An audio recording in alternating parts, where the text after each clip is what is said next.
when you're not muscling. They call it weak when you're not muscling. They call it weak when you're not muscling. They call it weak when you're not muscling. They call it.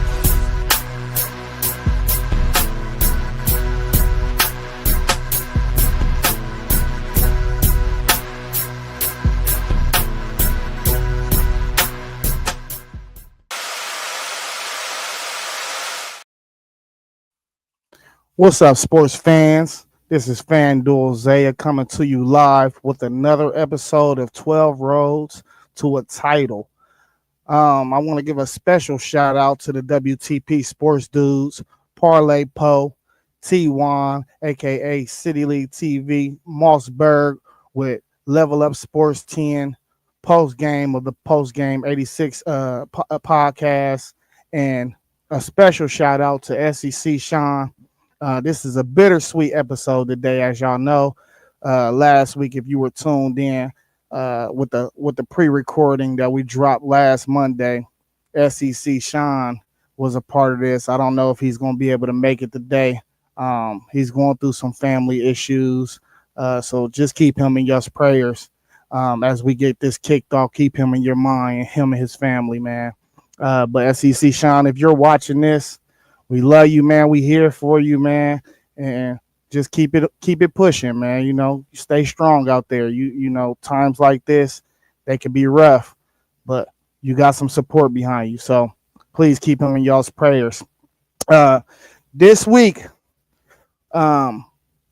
we seen an explosive weekend of college football.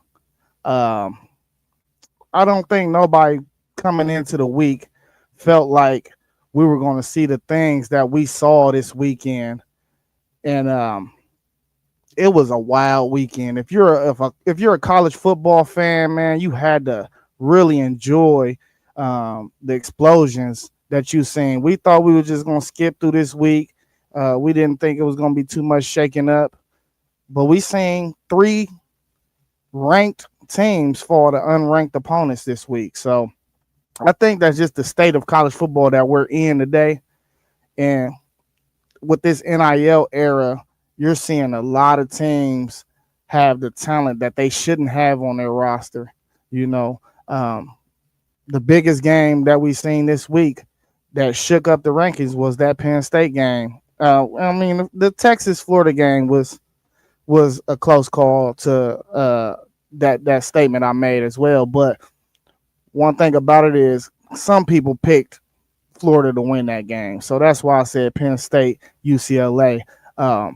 Nobody's seen that coming. That was a total left curveball came that somebody knocked out the park into left field, literally. So when you see these rankings, me and SEC Sean spoke about this last week. These rankings can be totally different. You know, we're trying to project week by week of what we think is the current state right now. Well, that's at least mine. SEC Sean, he more projects of what he thinks is going to be finalized when we do get to the point later in the year. I do mine based more off of week to week. So when you see these rankings, you'll understand and you'll see the actual effect that college football and a lot of these teams that were highly ranked teams dropping. You'll see the effect on these playoff projections from my side of the projections for college football this year. Let's start with a quick note before I reveal my bracket. I just want to tap into a wild card. My wild card is always going to be Notre Dame. You won't see Notre Dame in this nowhere on this list, on this board of mine. But Notre Dame is a wild card because if they continue to win, they will get in. As long as they just win by 1 point each week, they will be in. The brand is too big. It was an ugly game Saturday, but and they covered. I think they covered the spread. It was 19.5. I think somebody said it was 21.5 to end with. So if you caught the spread at 21.5, you probably didn't hit on that. but they covered the original line that I caught it at, which was 19.5. So they covered their spread. They did what they were supposed to do. 20 penalties in the game, just a horrible ref game. I know post game mentioned that crew should have been investigated because it was such a poorly ref game in his opinion. But Notre Dame, without further doubt, is my wild card. I just think the brand is there. Possibly their best win by the end of the season will be a solid USC football team if they continue to win. I think they still might play NC State or somebody. I ain't got the schedule pulled up in front of me, but that's without a doubt a wild card for me. So let me talk about my first four teams that I have listed as out at the current moment. First, I got Georgia, still right, first team out, still right side on the outside looking in.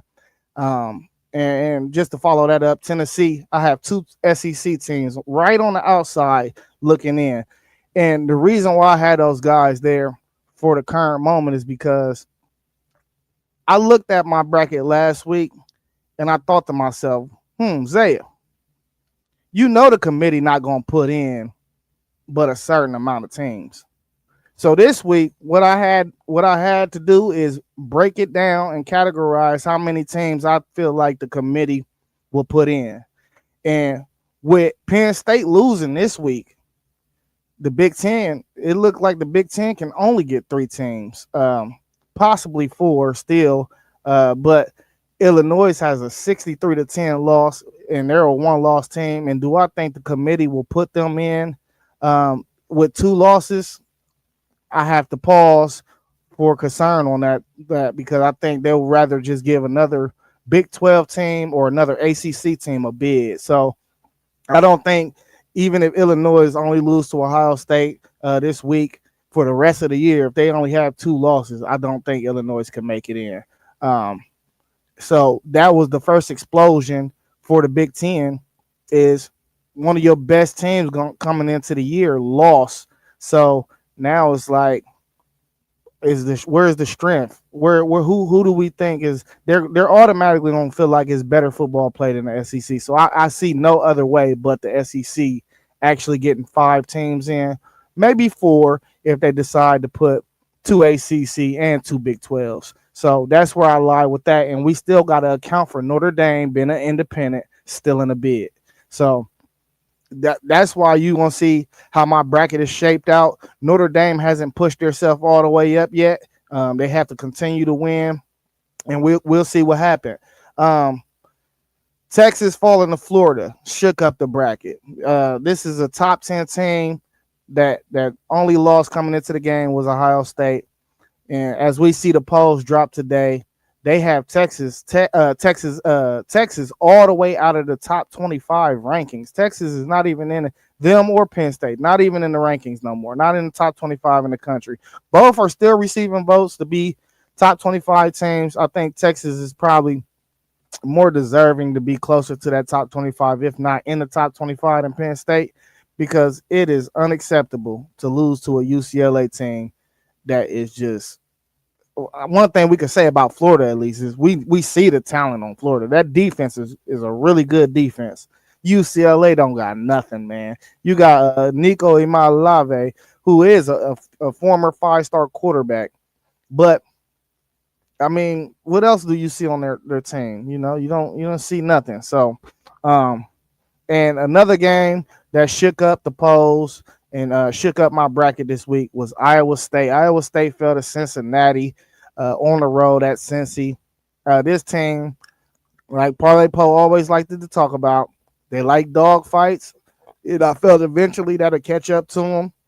They've been playing close games since the beginning of the season, so that's another reason why you see these this playoff projection falling the way it is. So let me go ahead and reveal this. I also have Michigan and Virginia as my final 2 teams in my first 4 out. And let's talk about Michigan. Michigan, while I don't think they had a great showing Saturday, one thing I can say about Michigan is they look like they got NFL talent. It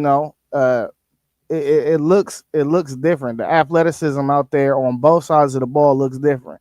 Now they will continue to get better. I think they have a recipe and a formula um, to win games. You know what I'm saying? So Michigan is definitely right there. Now, can Michigan, Ohio State, Oregon, and Indiana all get in? It's possible. I'm not gonna say it's impossible. It's possible. Uh, but I don't think. I think with Penn State falling, I think that's the toughest point that they're going to make about where is the strength at in the Big Ten. So we have to see how the cards fall though for the rest of the conferences as well. So it's not just like, oh, I'm just saying the Big Ten has no shot at getting 4 teams, but I think I try to put myself in the minds of the committee, and I feel like Penn State losing hurt the Big Ten heavily when they go in to make selections come the end of the year. Virginia. Well, you see, I got Georgia Tech at 11, but Virginia now currently probably holds a better win than Georgia Tech could have all year within the ACC. We know Georgia Tech played Georgia their final game, but I don't think Georgia Tech can play anybody this year and beat them, and it'll be a better win than Virginia. But I have them in the first four out because I feel like there's not going to be 3 ACC teams. Um, Georgia Tech is undefeated right now. If they can run the table, possibly only lose to Georgia Tech, make the ACC game, I think they still get in that scenario. Um, does Virginia trip up some point of some other point in the season? I don't know. We'll see. But if they can run the table as well, which who do they? I think they got. Let me see who they got left. They have their versus Washington at North Carolina, at Cal, Wake Forest, at Duke, Virginia Tech. Hey, listen, I might be standing correct. Maybe Mossberg is right when he's talking about he's seeing these 3 teams in the ACC possibly making it. Because if both of them teams can run the table, minus Georgia Tech losing to Georgia at the end of the year, right? Hey, they have a strong case. They have a strong case. So that's the round out my first 4 out. At 12, which is my group of 6 team, I have USF. I know Memphis is currently undefeated. But as far as battle tested, I still like this USF team. I think if they win out, they'll most likely be in. Both teams are currently in the top 25 now. And, that's a good Memphis team. It's definitely a good Memphis team. But this game will be settled on the field because they play in 2 weeks. So we'll I think 3 weeks, actually. We'll see. Whoever wins that game definitely has the leg up in a group of 6 teams to possibly make a berth to the college football playoffs this year. At 11, I have Georgia Tech, ACC. They're on a path currently to go at bare minimum 11-1 and make the ACC championship. So, yeah, they don't have the strongest schedule in my opinion, but I don't think you can leave out an 11-1 ACC team with that loss going into the ACC championship. Possibly it'd be a second loss if they meet Miami there. I will have Miami winning that game. So if they was even to lose that game, I don't think you can penalize them for losing their conference championship and going 11-1 on the year. At 10, I have the LSU Tigers. So LSU, they got things to figure out still. The offense isn't pretty. But you can't really drop teams until they make you drop them. So pretty much they stand doormat right here. And I just don't feel like you could drop them right now. You're going to see a lot of shakeup in the SEC, though, because they're going to beat each other up. This is just what happened, And LSU, they were idle this week, so dropping them didn't make sense. So that's why they're still right here at the 10 spot for me. At 9, Bama. Bama took a leap for me this week. They were out last week. They were part of my first 4 out. Ty Simpson, Bernard, Williams, Horton. They got Jam back. Jam looked healthy. Man, Ty Simpson is probably the front runner for the Heisman at the current moment. I really wouldn't say, well, he's in the Heisman talks. Let's say that. I won't say he's the front runner because really I didn't think it was no front runner until John Mateer went down. John Mateer was a front runner for me because he was carrying basically a team that I felt like didn't have a lot of pieces around him. I'll speak about Oklahoma when we get there because they are idle too. But when we get to that point, I'll speak about those guys as well. But Bama just looks like they done found their groove with Kalen DeBoer. I was definitely one of them people that's saying maybe we need to fire, or maybe they need to fire Kalen DeBoer over there because it don't look right when they go on the road. But what a good win they had this weekend. They got some payback on Vandy at home. I still think Kalen DeBoer struggles on the road. So we'll see in the coming weeks, what's up with Bama because they still got a hectic road ahead of them as well. At Missouri this coming weekend. And then, of course, they got Tennessee the following weekend, who I still think, even though you don't see them in here, I still think, you see them in the first four out, but I still think that's the best team in the SEC, in my opinion. I just think that they haven't been healthy. Once they get healthy, I think they'll be all right. At number 8, I have Indiana. Indiana still super explosive to me. This is not the same Indiana team we seen last year. It's just simple as that. But they have a monster game against Oregon this week, and I think we'll get more information. Play Iowa. They play Iowa, beat Iowa their last outing. Sluggish game, but it's always sluggish when you play Iowa. So I got Indiana right there at 8. I think I had them at 9 last week. They moved up because a lot of the movement that happened this past weekend with some teams dropping games. So Indiana is my number 8 team in this section. Number 7, I got Texas Tech. Texas Tech was in my 8 slot last week. I think this team was just going to keep winning and just keep moving up as time go. I could see Texas Tech possibly getting a first round bye, because I don't think they're going to lose. So if people ahead of them keep losing and they keep winning, they're just going to keep moving up, in my opinion. And that's an explosive offense. That front 7 on that defense is real. It looked like Big Ten SEC, and that's just simple as you can put it. It's explosive. It's nothing, and nobody in the Big 12 can handle that.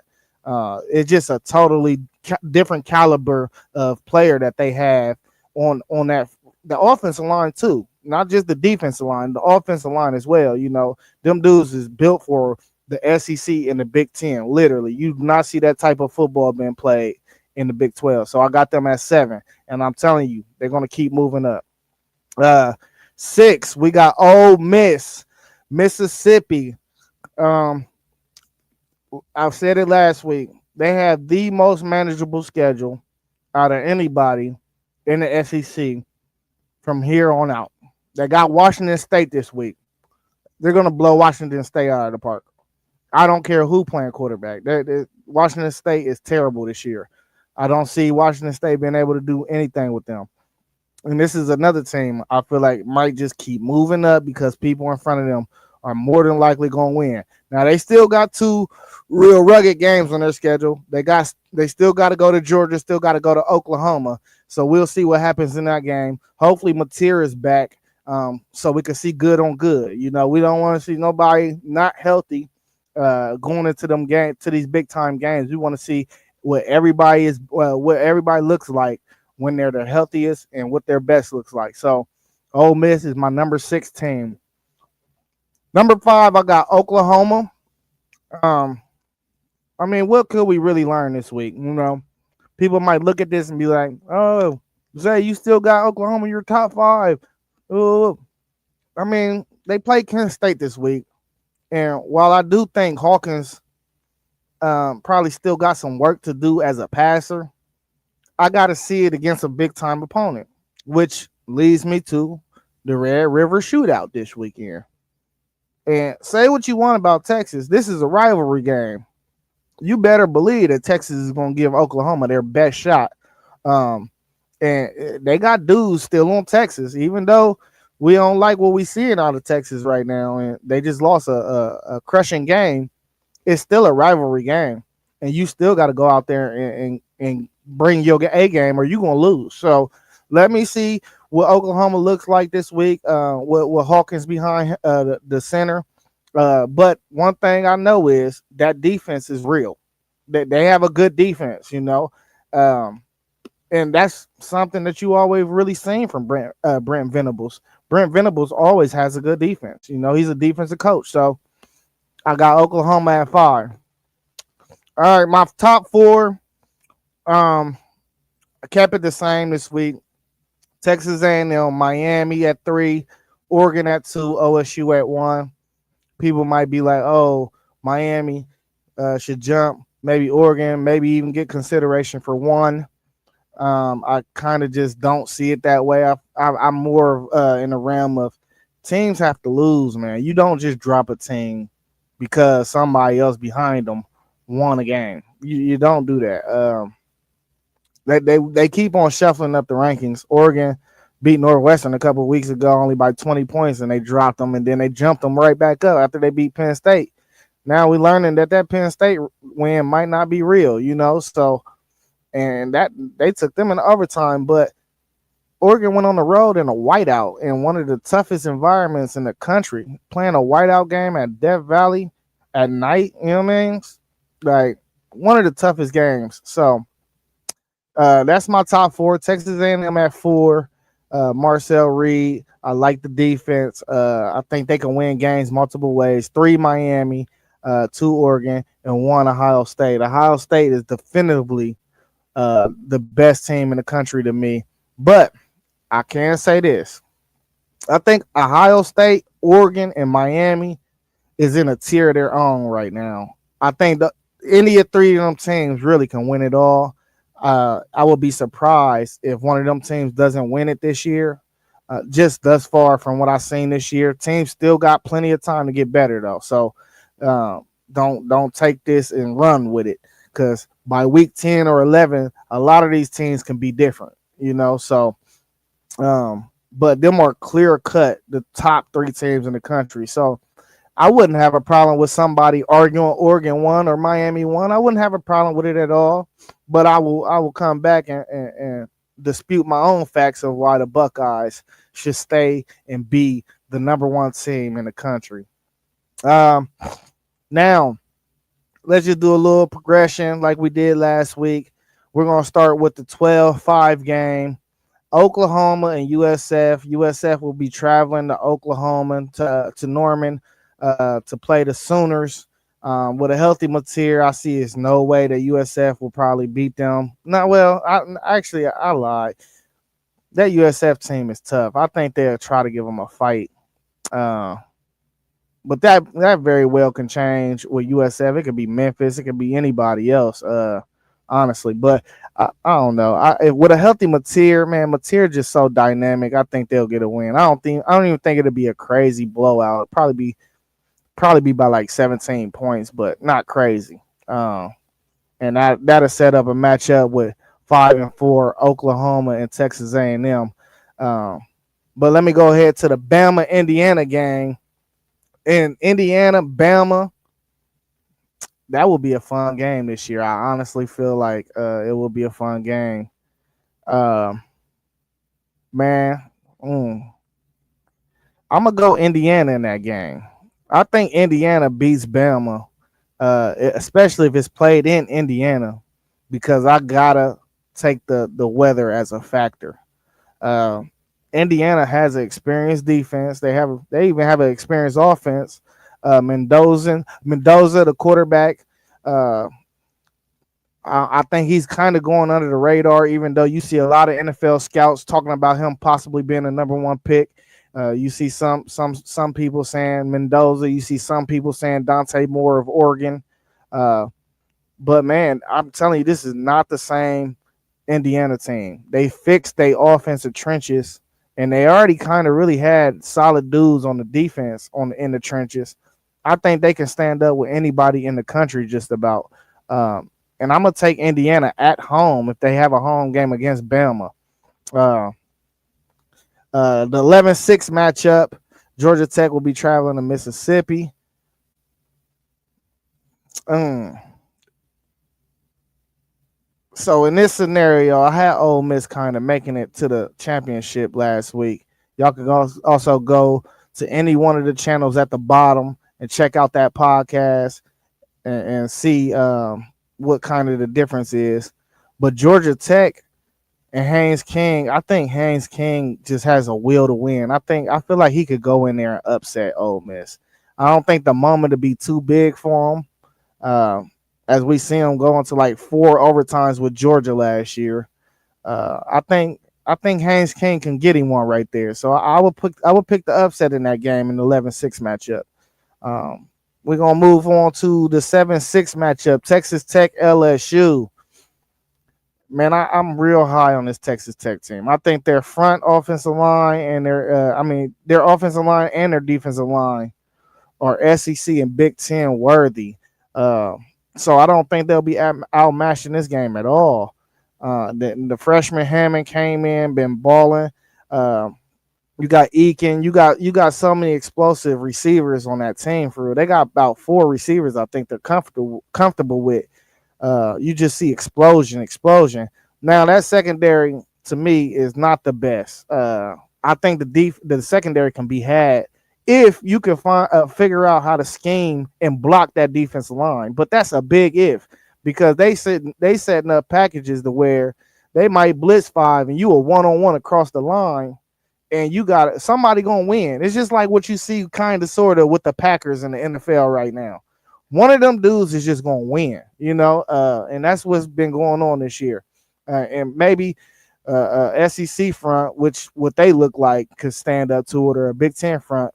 But until I see somebody stop them, I think that might be the second or third. They're in the top 5.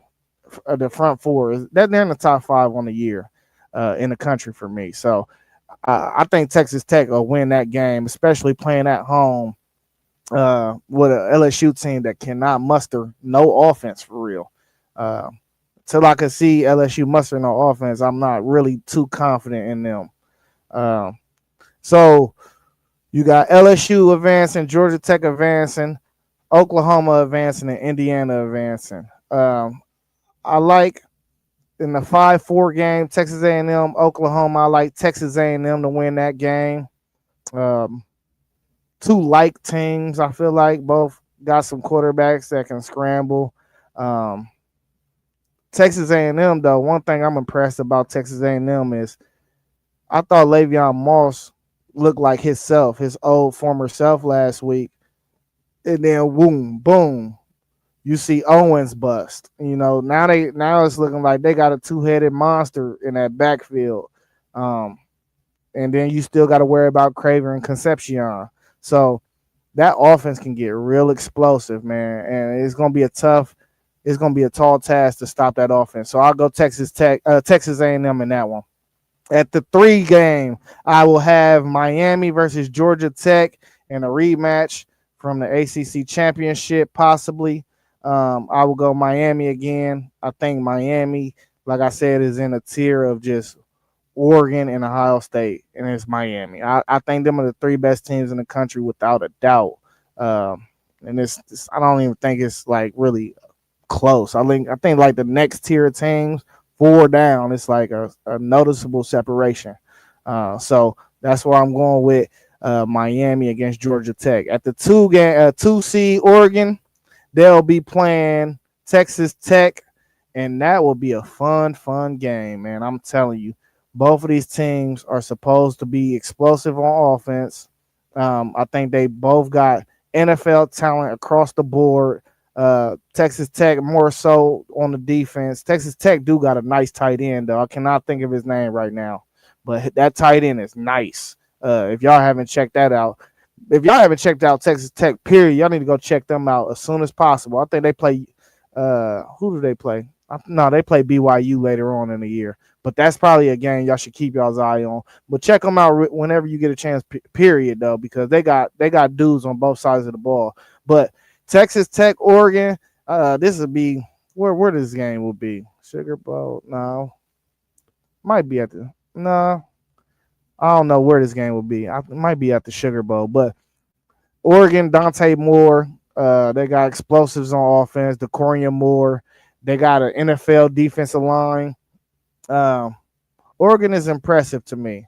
I thought Dante Moore showed that he's probably the best quarterback in the country when they went to Penn State. Uh,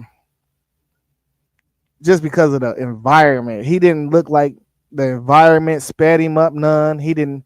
It didn't affect him at all. He made plays when he had to, and really, if you watch that game, Oregon really kind of controlled that game. Penn State couldn't do nothing on offense in the first half, and when Oregon kind of figured out how to move the ball, it kind of became an easier game. It's like at one point in the second half, usually like, yeah, Oregon gonna win this game, you know. So I will have Oregon advancing. Ohio State, Indiana. This game wouldn't look nothing like it looked last year when my Buckeyes played Indiana. Indiana came into the shoe, and we won 35-13. I don't think this game will be. This will be a tougher bout. I'm talking about like maybe 21-6. I think it'll be a low scoring game, just Big Ten football going on, and I think the Buckeyes will have too much for them though. At the end of the day.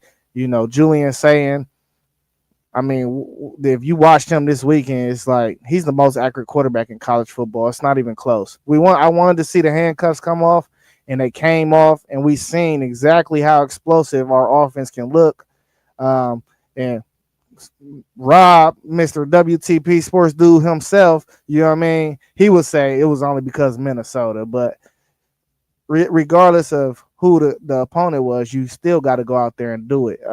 And he just been super accurate all year long. Even in our other two games, Washington and Texas, that I thought was quality opponents, he was super accurate. I just felt like the handcuffs came off of him this weekend, and they let him put a little explosion out there on the field. So I'll take Ohio State in a matchup with Indiana.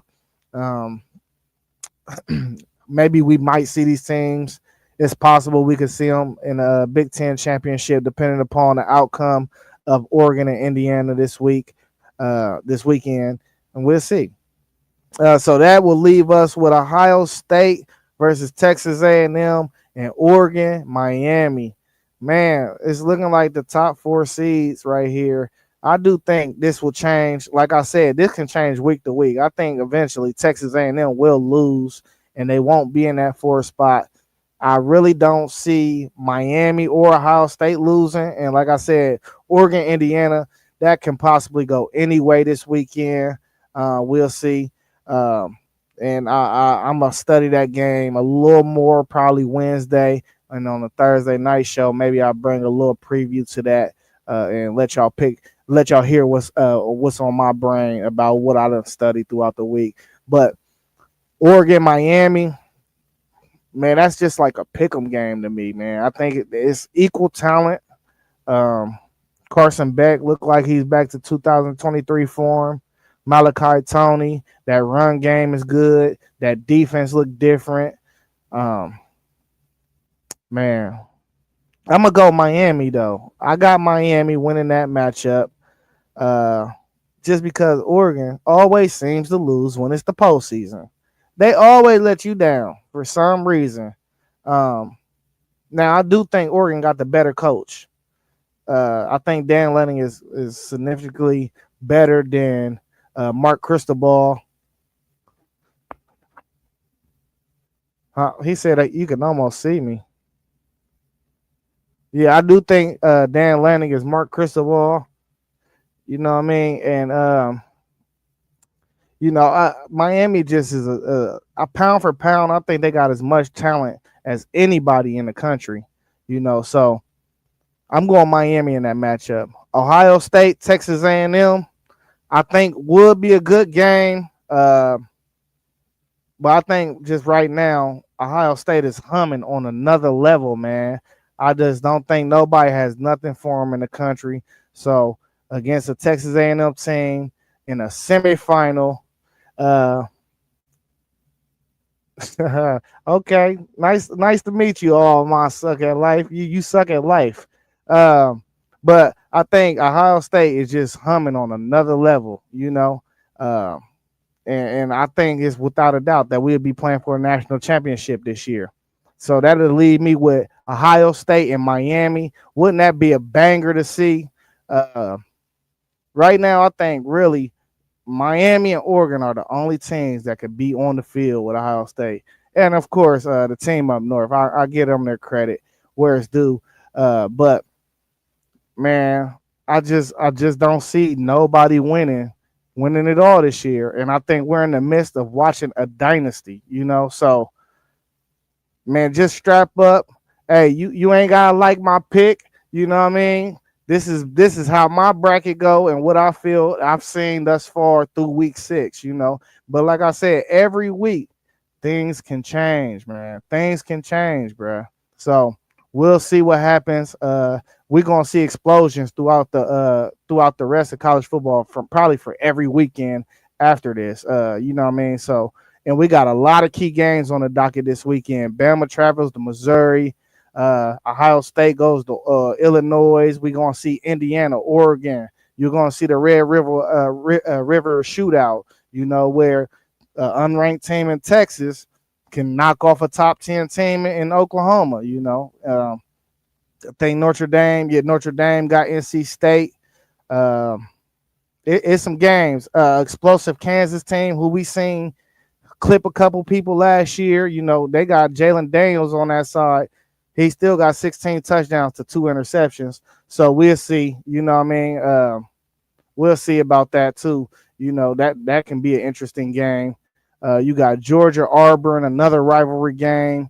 You know, Michigan goes to USC. So you'll see a lot of great games this year. You know what I mean? So it'll be wonderful. But yeah, man, that's my top 12 in my playoff projections this year. I mean, this week. You know what I mean?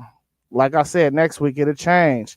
Hey, but if you just now tuning in, like, comment, share, subscribe. You see all of our channels at the bottom. Level Up Sports 10 with JoJo Mossberg. I'm FanDuel Zaya with the FanDuel Zaya podcast. You got Parlay Poe of the Blitzberg podcast. You got Robert with the WTP for Life at WTP Sports Dudes podcast at WTP for Life. You got T1, aka City League TV. You know what I mean? You can find him on Facebook, and you got Post Game with the Post Game 86 podcast. You know, please like, comment, subscribe, and share, man. That like button, like gold, like Post Game says. You know, we need y'all support. We work really hard at this. And tomorrow we have what is tomorrow? Tomorrow I want to say is across the board at 7:45 p.m. Wednesday we got the Parlay Poe with the bread. FanDuel Zaya covers the spread show. Thursday we have the Thursday night forecast. We're working on something for Friday, and of course y'all know we do the Saturday show at 9 a.m. 8 a.m. I'm sorry. So please tune in. You know what I mean? Like, comment, subscribe. And y'all know what we say when we done. Peace.